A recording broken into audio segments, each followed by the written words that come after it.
and the whole thing. And literally, I did a New York thing and a Miami thing, and then everything else in my entire plan for 2020 got shut down. And I was like, oh my gosh. And I felt disappointment, the feeling of disappointment. It was like this external entity coming at me, like it was like a ghost or something. And I felt it getting closer and closer. And you can't write the book, The Audacity to Be Queen, the unapologetic art of dreaming big and manifesting your most fabulous life, and not practice what you preach. I just didn't know I was going to be given such a, like, so soon of an opportunity after the book came out. And so I was like, oh my gosh, I have to actually say I'm thrilled that I waited 20 years to write a book and my entire book tour got canceled because, like, that. I'm thrilled that there's no chance for me to walk into the Today Show studios right now because, like, this was like my lifelong dream. And I'm not going to lie, Christine, I had to dig for this. And because normally it would come really fast. This one wasn't. So I'm like digging and I'm digging. And I got, okay, I'm thrilled this is happening because, well, I guess I didn't write this book just to make money and just to sell books. I really wanted this message in the hearts and lives of women. So nobody's doing anything. Like, there's never been a better time to read than when you have to stay home during a global pandemic. So, okay, maybe people will actually not just buy the book, but read the book. Okay, I'm thrilled this is happening because, okay, I don't get to do a physical in-person book tour, but I could do a virtual one. And I pivoted, and I started realizing the podcast that I was getting on had literally not just tens of thousands of reach, but like tens of millions of reach with the podcast I was getting on, which would have been nowhere close to the numbers I would have gotten in front of in person.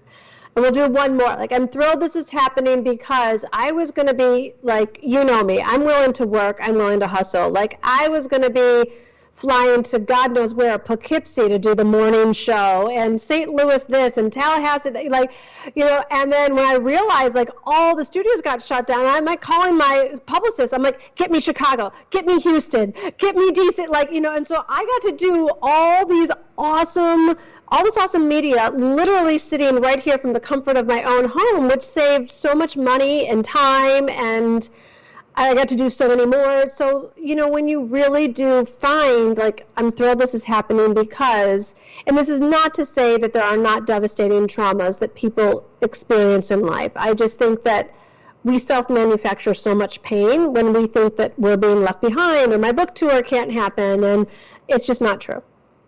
Well, and having experienced some devastating traumas myself more recently, you know, I can say that with time, you know, I couldn't have said it in the moment when I'm, you know, in the devastation of the post-apocalyptic nightmare that was my life following 2 Cat 5 hurricanes.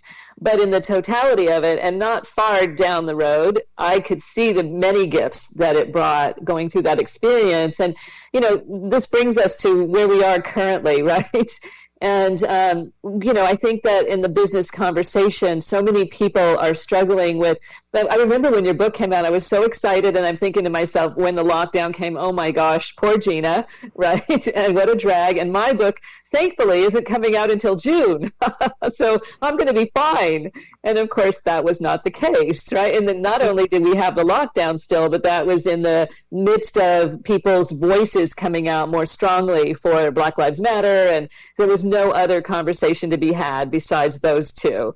And so, you know, recognizing, and you were so helpful with me talking about, it's about the work. It's not about the bestseller list or any of that I might have put on my list as things I want to accomplish with this book.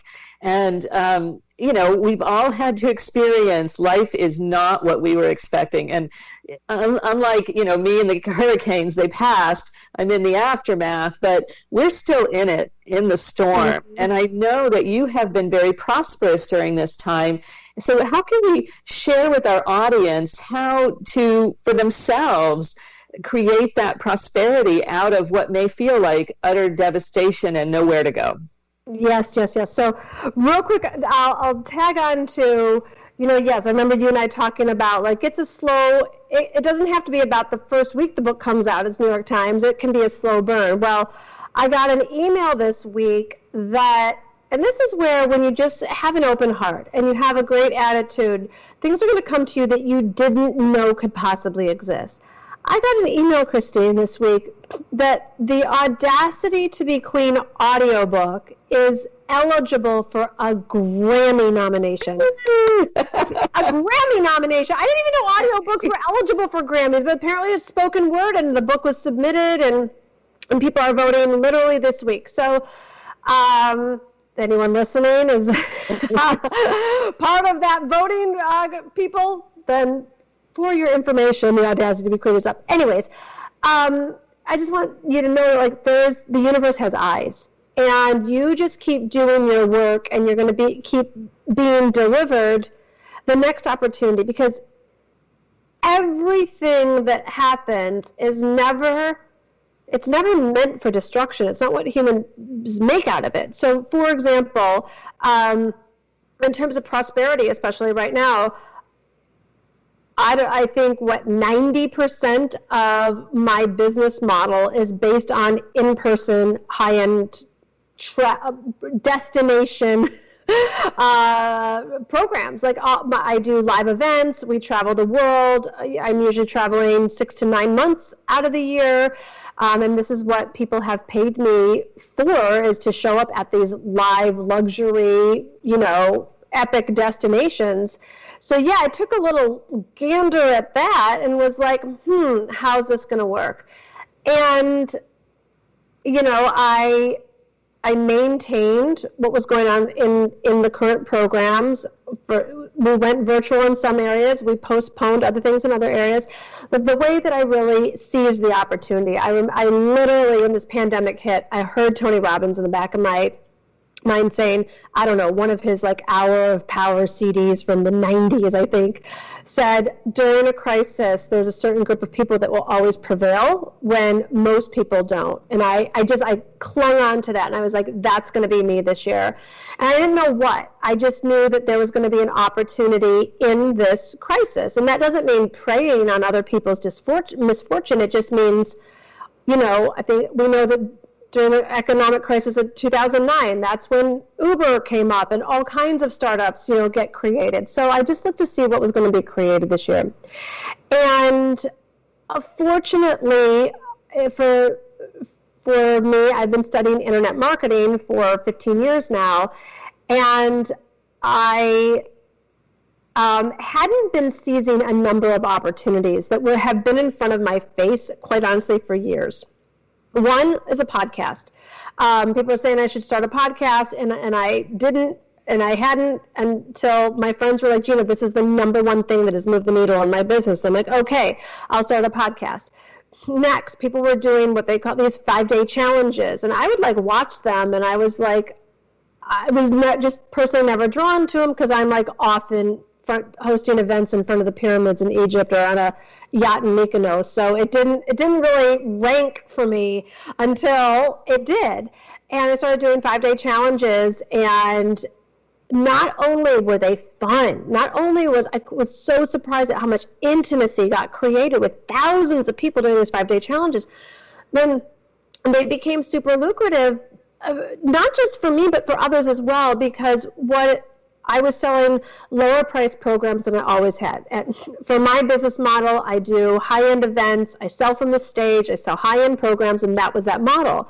So now I'm online in a Facebook live group, doing lives and selling lower price programs with stretched out payment plans, and it went like Streisand tickets in the 80s. So, I literally flipped my business model on its head and took a note from what other successful people in the industry were doing, and it has been, yes, a blessing in the life of my company and my team, but also for all the people that got to now work with me in a way that wasn't previously offered. Well, and that's extraordinary, right? To have you accessible to people who feel like you're not accessible at your normal rates. And what an incredible thing that is. And I myself have been aware of how well you've pivoted, and what a great lesson for all of us. I hope you guys will all check out Gina at divineliving.com and learn lots more about her programs. I am so honored that you were able to be here with us today and to share this wisdom with us. The Audacity to Be Queen should be on all of your bookshelves. And future Grammy-winning book, The Audacity to Be Queen. Gina, some final words of wisdom to our audience before we say goodbye. Yes. Well, I think that your book title really says it, The Resilient Leader, and resilience is really what it's about. Nobody's getting lucky. There's no free lunches out there. Nobody's more talented. Nobody's more worthy. So whatever your dream is, like, stay focused on it. Be resilient. Be resourceful. Dust yourself off and pick it up again. You know, not everything I touch turns to gold. But the few things that do makes life really great, and the other things I learn from. So just really be the number one advocate for your own dreams. Amen. True words. Thank you so much, Gina. Everybody, check out the website, learn more about Gina, and get the book. Thanks, everybody.